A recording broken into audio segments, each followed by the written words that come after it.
Elizabeth DeAurora in your corner with politics and on the police beat. 2 of the 7 men facing charges were not part of the union, and the fate of their pensions is now up to the state. When Erie police arrived, they couldn't get inside this door because it was locked, so they made their way down to this window where they ultimately made it inside the house. You may not be thinking about the flu season, but flu shots are already in. We'll tell you why it's important to get yours. It's not the first time this bank has been robbed. Has there been any arrest in the case? Well, Jill, the last time this very same bank was robbed was back on February 25th. They have not made an arrest in that case. They believe that 2 people acted in that bank robbery, but as I mentioned, no one has been arrested yet in that one either. Jill? Well, Federici says in theory it could be a good idea to send out these flyers to ask for support. He also says that it could backfire. The numbers from the Tall Ships Festival are in, and members of the flagship Niagara League say they far exceeded their expectations. Tonight, we'll introduce you to the 2 candidates running for sheriff who want your vote on Election Day. This property may be vacant now, but one local business owner says he's afraid that in just a couple of years, this property could turn into what's been built right across the street.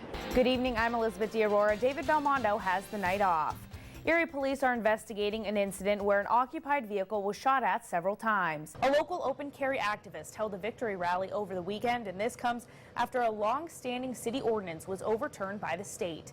It's a race to the finish line in this week's Made in America, and we're off to Advanced Finishing USA, where powder coating means a finish that looks like denim or leopard spots or even your company logo. And the best part is the work is done in America. It's made right here.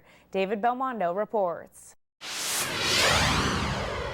1, 2, 3, 4, 5, 6, 7, 8, 9. 9 from Nepal. Nepal, Puerto Rico, Egypt, and the United States. 4 countries represented in one classroom at McKinley Elementary School. Before my photographer Craig and I entered the classroom, there were just 3 Americans, but we increased that number to 5.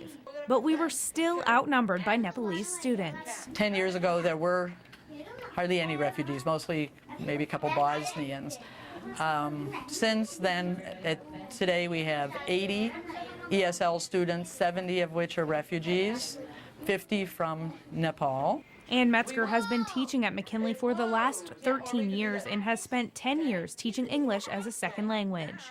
The Erie School District has 1,161 English language learners who make up 10% of the district's student population. Of those 1,161 students, 700 are refugees. It was pretty much every man for himself when it came to food and things like that.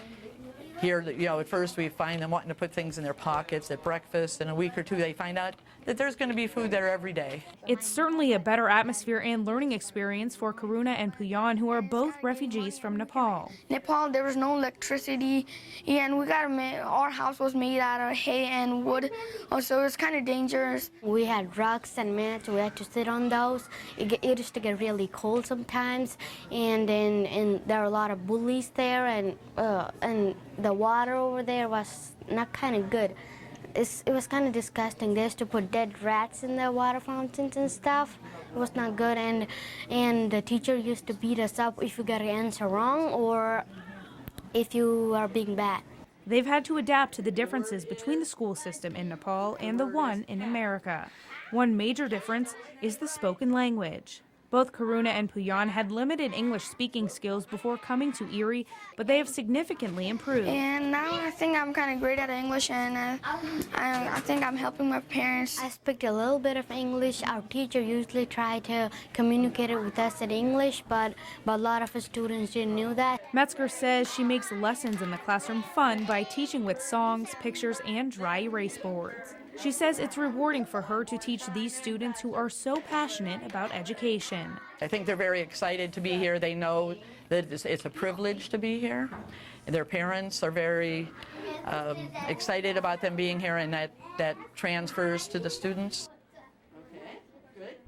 A domestic dispute turned violent, sending the alleged criminal and the victim to St. Vincent Health Center. Now 51-year-old Jeffrey Selby faces charges including criminal attempted homicide and aggravated assault. Erie police responded to the 400 block of West 17th Street just before 6:30 on Saturday night after a woman called Erie police saying she heard her neighbor screaming bloody murder. The victim reportedly called out for help when the neighbor was returning home from the store. She said, Becky, I need your help. She was like, I need you to call 911. My boyfriend's in the house. he won't let me leave, he won't leave, and he's beating me up. And then he pulled her back in the house, and the door was locked. I couldn't even get in. I went and banged on the door, and I was on the phone with 911, and they're like, don't go in the house. When Erie police arrived, they couldn't get inside this door because it was locked, so they made their way down to this window where they ultimately made it inside the house. They could hear sounds inside the apartment. Then, of course, they knew someone was in there. They wouldn't answer the door, so exigent circumstances allows us to force entry when necessary. And they had to call the ambulance, and they took her out by the stretcher, and they were doing compressions on her so she wasn't breathing. Police say both the victim and Selby appeared unconscious when they arrived, but Smith says Selby looked alert when he was being taken out of the house. Smith says the victim has lived there for about 3 months, and according to Smith, Selby wasn't supposed to be on the premises. She says this isn't the first time she's heard the two fighting. About 2 to 3 times a week they were fighting, but so that was nothing new. I never thought it would have escalated to what it did Saturday. This is a milestone year for Erie, marking 200 years since the War of 1812. And you can't go far in Erie without coming across a landmark named after Erie's hero, Oliver Hazard Perry. Oh, the Perry Monument over on Presque Isle. Perry School. Perry's Landing.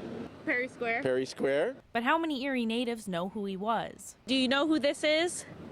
Napoleon Bonaparte. Yeah, Napoleon. No? Do you know who this is? No.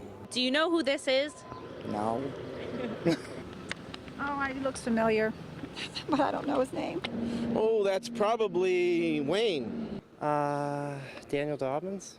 Close. Many recognized him right away. That's Oliver Hazard Perry. Perry, isn't it? Oliver Hazard Perry. Probably Oliver Hazard Perry, maybe. Sure, it's Oliver Hazard Perry. It's Perry. Perry is our hometown hero, but he wasn't even from Erie. But how many people knew where he came from? No, I don't, actually. Was he from Erie? No, he wasn't. Do I know where he's from? No. I know he's long dead.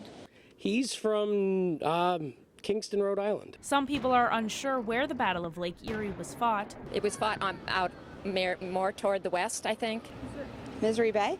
Over down by Ohio, closer to Ohio. Perry actually defeated the British in Put-in Bay near Sandusky, Ohio. By the time this Fox 66 Focus week-long series ends on Friday, you should be an Erie history buff and be able to answer all these questions. Elizabeth DeAurora, Fox 66 News.